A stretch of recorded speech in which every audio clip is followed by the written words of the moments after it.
Hello everyone, my name is Amit and today I am going to discuss you about white blood cell. ये white blood cell क्या होती हैं? WBCs. ठीक है, short में हम इन्हें क्या बोलते हैं? WBCs. ब्लड की कंपोजिशन आपने जानी होगी, तो मैंने आपको बताया है ब्लड की कंपोजिशन में कि ब्लड जो है डिफरेंट डिफरेंट टाइप की सेल्स का समूह होता है, इसीलिए ब्लड को हम क्या बोलते हैं? Connective tissue. टिश्यू का अगर डेफिनेशन हम जाने तो क्या होगा? जो सेल्स का समूह हो. ठीक है, सेल की गैदरिंग जहाँ पर हो रही है उसको बोलते हैं टिश्यू. तो ब्लड में क्या है? डिफरेंट डिफरेंट टाइप की सेल्स एक साथ मिली हुई हैं. ठीक है, आरबीसी भी है, डब्ल्यूबीसी भी है, थ्रोम्बोसाइट्स भी हैं, ल्यूकोसाइट्स भी हैं. ठीक है, तो ये ल्यूकोसाइट डब्ल्यूबीसी को ही बोलते हैं. ठीक है, तो आरबीसी, डब्ल्यूबीसी, प्लेटलेट्स. ठीक है, उसके अलावा कुछ एग्रेनुलोसाइट की सेल होती हैं जैसे मोनोसाइट या लिम्फोसाइट्स. ठीक है, तो ये सारी सेल्स क्या करती हैं? अपना डिफरेंट डिफरेंट मैकेनिज्म परफॉर्म करती हैं, जिसमें से जो डब्ल्यूबीसीज होती हैं, आरबीसी का वर्क आपको पता होगा कि आरबीसी क्या करती हैं? बॉडी को या टिश्यूज़ को न्यूट्रिएंट या फिर ऑक्सीजन सप्लाई करने का काम करती हैं. ठीक है, तो उनका सिंपल सा काम है, तो उसमें क्या होता है? न्यूक्लियस की ज़रूरत नहीं होती, उनको पता है कि इतना ही काम करना है. ठीक, ज़्यादा दिमाग लगाने की ज़रूरत नहीं है, तो दिमाग लगाना नहीं है तो इसलिए उनके पास ब्रेन होता ही नहीं है. न्यूक्लियस क्या होता है? जो किसी भी सेल का ब्रेन. ठीक है, तो न्यूक्लियस उसमें नहीं होता है, जबकि वाइट ब्लड सेल को दिमाग लगाना होता है, इनको पहचानना होता है कि हाँ कौन हमारे तरफ का आदमी है, कौन बाहर की तरफ का आदमी है. बाहर की तरफ का मतलब उनका दुश्मन. ठीक, दुश्मन कौन हो सकता है? कोई भी एलर्जन, कोई भी एंटीजन, कोई भी फॉरेन माइक्रोब वगैरह हो गया, जैसे कि बैक्टीरिया हो गया, पैरासाइट हो गया, वायरस हो गया. ये सारे क्या हैं? फॉरेन माइक्रोब्स हैं जो बॉडी को हार्मफुल इफेक्ट क्रिएट कर सकते हैं, बॉडी के ऊपर अटैक करके उनके ऊपर हार्म पहुंचा सकते हैं. तो ये क्या होती हैं? वाइट ब्लड सेल जो होती हैं, ये बॉडी को उन फॉरेन जो पैरासाइट्स होते हैं, एलर्जेंस होते हैं, उनसे प्रोटेक्शन प्रोवाइड करती हैं. तो इनको क्या है? दिमाग लगाने की ज़रूरत पड़ती है, तो इनके पास न्यूक्लियस होता है. ठीक है, ये पहचानती हैं कि कौन हमारी तरफ का आदमी है, कौन बाहर से आया हुआ है, तो इनको दिमाग लगाना होता है, तो इनकी सेल्स के अंदर न्यूक्लियस होता है. तो डब्ल्यूबीसी का दूसरा नाम क्या होता है? ल्यूकोसाइट. ठीक है, या फिर जनरली इनको सोल्जर सेल भी बोलते हैं. क्या बोलते हैं? सोल्जर. क्यों? क्योंकि ये बाहर से आए हुए सेल जो बॉडी के ऊपर हार्मफुल इफेक्ट क्रिएट कर रही हैं, उनसे लड़ने का काम करती हैं और बॉडी को उनसे एक प्रोटेक्शन प्रोवाइड करती हैं, तो इसलिए इनको सोल्जर सेल भी बोलते हैं. ठीक है, तो सोल्जर सेल का और क्या काम होता है? देखिए, ल्यूकोसाइट इनका नाम क्यों है? तो ल्यूकोस का मतलब होता है, ये एक तरह का ग्रीक वर्ड है. एनाटॉमी या ह्यूमन एचएपी में जितने भी टर्म आपको दिखाई देंगे, सब ज़्यादातर ग्रीक वर्ड होते हैं. ठीक है, ग्रीक होंगे या तो फिर लैटिन टर्म होंगे. तो ग्रीक वर्ड है ये ल्यूकोसाइट, तो जिसमें से ल्यूको को अगर तोड़ेंगे तो उसका मतलब क्या निकलेगा? वाइट. ठीक है, ल्यूको का मतलब वाइट. ठीक है, और साइट्स का मतलब क्या हुआ? सेल्स. तो मतलब वाइट ब्लड सेल या फिर जो वाइट कलर की दिखाई दे रहे हैं, इनको वाइट ब्लड सेल क्यों बोले? क्योंकि ये वाइट कलर की होती हैं. आरबीसी को रेड ब्लड सेल क्यों बोलते हैं? क्योंकि वो रेड कलर की होती हैं. ठीक, तो वाइट कलर की सेल्स हैं, तो इसलिए इनको बोल रहे हैं ल्यूकोसाइट्स. ठीक है, ये कैसी होती हैं? Larger blood cell but account for only about 1% of the blood volume. ठीक है, ये सबसे बड़ी सेल्स होती हैं. ठीक है, सारी सेल्स को अगर देखा जाए तो उनमें साइज में सबसे बड़ी होती हैं, बट ब्लड वॉल्यूम के हिसाब से अगर देखा जाए, पूरा होल ब्लड वॉल्यूम जो होगा उसमें केवल इनका अमाउंट 1% होता है. ठीक है, they contain nuclei and some have granules in their cytoplasm. तो इनको दिमाग लगाने की ज़रूरत होती है, मैंने आपको बताया, क्योंकि ये बाहर से आने वाले एंटीजेंस को पहचानने का काम करती हैं, उनको मारने का काम करती हैं, तो इनको दिमाग लगाना पड़ता है. तो इनके पास न्यूक्लियस होता है, जबकि आरबीसी के पास और प्लेटलेट के पास न्यूक्लियस नहीं होता है. ठीक है, सम हैव ग्रेन्यूल्स. ग्रेन्यूल्स का मतलब क्या होता है? ये गोल गोल होती हैं, ग्रेन्यूल शेप की होती हैं, तो उनके साइटोप्लाज्म में क्या होते हैं? ग्रेन्यूल्स होते हैं. ठीक है, ग्रेन्यूल किन की बात कर रहे हैं? जो अदर सेल्स हैं. ठीक है, ग्रेन्यूल शेप की होती हैं. फंक्शन क्या होता है? In defence and immunity. काम क्या है इनका? सोल्जर सेल है, तो इनका काम क्या होगा? डिफेंस मैकेनिज्म को मेंटेन करना. तो ये बॉडी को प्रोटेक्शन प्रोवाइड करती हैं या डिफेंस प्रोवाइड करती हैं, या फिर बॉडी की इम्यूनिटी को मेंटेन करके रखती हैं. और क्या करती हैं? Detect foreign particle. Foreign particle मतलब जो बाहर से एलर्जन आ रहे हैं या एंटीजन आ रहे हैं, उनको डिटेक्ट करके खाने का काम करती हैं. कैसे डिस्ट्रॉय करती हैं? उनको खा जाती हैं फैगोसाइटोसिस की प्रोसेस के थ्रू. राइजिंग डब्ल्यूपीसीस in the blood stream usually indicate a physiological problem.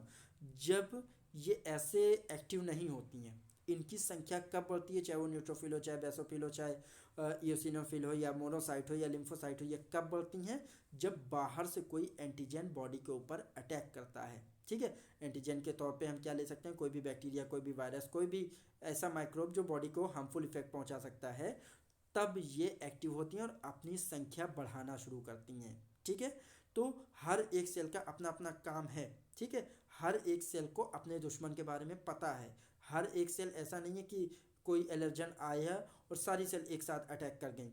ठीक है, जैसा एलर्जन, जैसा एंटीजन, उसी हिसाब से सेल अपने हिसाब से अपने आप को अपना नंबर बढ़ाना शुरू करती हैं। ठीक है, डेवलप होना शुरू होती हैं। तो जब भी कोई इन्फेक्शियस कंडीशन होती है तो ये WBC की संख्या में राइज आता है। ठीक है, इनका लाइफ स्पैन कितना होता है, इनका लाइफ स्पैन होता है आधे से लेकर 15 दिनों तक। ठीक है, आधे दिन का मतलब क्या है, 12 घंटे से लेकर 15 दिनों तक ये रह सकती हैं। जो सबसे लॉन्ग लिव्ड होती हैं वो कौन सी होती हैं, टी सेल्स, लिम्फोसाइट्स होती हैं। ठीक है, तो ये 15 दिनों तक ब्लड स्ट्रीम में रह सकती हैं। इसके आगे अगर कंटिन्यू करें तो क्या इनके टाइप के बारे में बात करते हैं। ठीक है, तो टाइप इनका क्या होता है, WBC जो होती हैं वो दो टाइप में बटी हुई हैं। ठीक, WBC दो टाइप में बटी हुई हैं, एक है ग्रेनुलोसाइट, दूसरा है एग्रेनुलोसाइट। ठीक है, ग्रेनुलोसाइट इनको क्यों बोल रहे हैं, क्योंकि ये ग्रेन्यूल शेप की हैं। एग्रेनुलोसाइट का मतलब कि ये ग्रेन्यूल शेप की नहीं, इनका कोई स्पेसिफिक शेप नहीं होता है। तो ग्रेनुलोसाइट में कौन कौन सी सेल्स आ रही थी, बेसोफिल हो गई, न्यूट्रोफिल हो गई, इसिनोफिल हो गई। ठीक है, और एग्रेनुलोसाइट में कौन सी आ रही थी, मोनोसाइट हो गई और लिम्फोसाइट हो गई। ठीक, इस बात को याद रखिएगा कि एग्रेनुलोसाइट में कौन कौन सी सेल्स हैं और ग्रेनुलोसाइट में कौन कौन सी। दूसरा, ग्रेनुलोसाइट की एक और खास बात क्या होती है, ये पॉलीमॉर्फोन्यूक्लियर होती हैं। पॉलीमॉर्फोन्यूक्लियर का मतलब क्या हुआ कि इनका न्यूक्लियर जो होता है वो बाइलोब्ड होता है या मल्टीलोब्ड होता है। मतलब एक सेल है तो उसके अंदर न्यूक्लियस हो सकता है 3 मुंह वाला हो, या हो सकता है कि और भी ज़्यादा मल्टी न्यूक्लिएटेड हो। ठीक है, तो इसलिए इनको बोलते हैं पॉलीमॉर्फोन्यूक्लियर।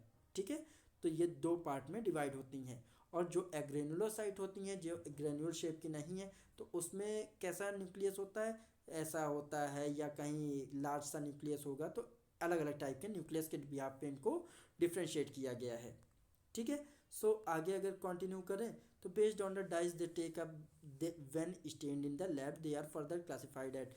तो दो तरह की सेल मैंने बताई, एक ग्रेनुलोसाइट जो ग्रेनुल शेप की होती है और एक एग्रेनुलोसाइट। तो ग्रेनुलोसाइट में कौन कौन सी सेल आ रही है, न्यूट्रोफिल, इयोसिनोफिल, बेसोफिल। अब इन तीनों सेल का काम क्या है।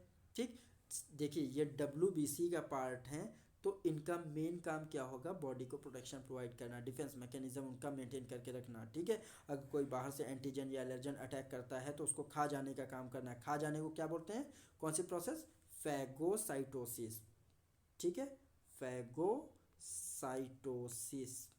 इस टर्म को आप याद रखना।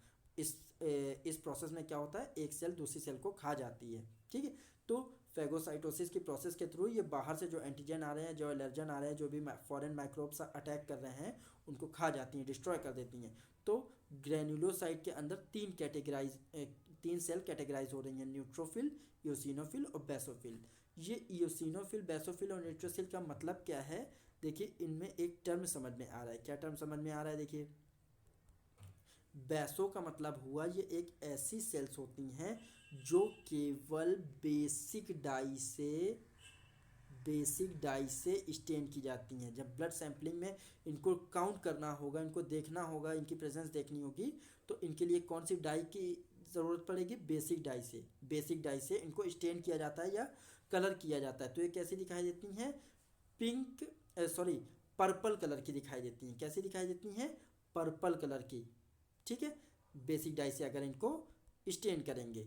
दूसरी कौन सी है, ये इयोसिनोफिल का मतलब क्या हुआ, इयोसिन का मतलब होता है एसिडिक। ठीक, तो एसिडिक डाई की ज़रूरत पड़ती है इनको स्टेन करने के लिए। ठीक है, तो इस वजह से इनका नाम होता है इयोसिनोफिल। चाहे इयोसिन डाई बोल लीजिए, चाहे एसिडिक डाई बोल लीजिए।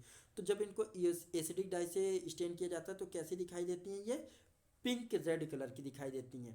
ठीक है, और इसी तरह से एक दूसरी सेल कौन सी होती है, तीसरी सेल न्यूट्रोफिल। इनको ना एसिड डाई की ज़रूरत पड़ती है ना बेसिक डाई की ज़रूरत पड़ती है, ये न्यूट्रल नेचर की होती हैं। ठीक है। तो ये कैसे दिखाई देती हैं, ये ट्रांसपेरेंट होती हैं, ठीक है। तो ये इनको कैसे स्टेन किया जाता है, न्यूट्रल डाई से, तो इसलिए इनका नाम है न्यूट्रोफिल, ठीक है।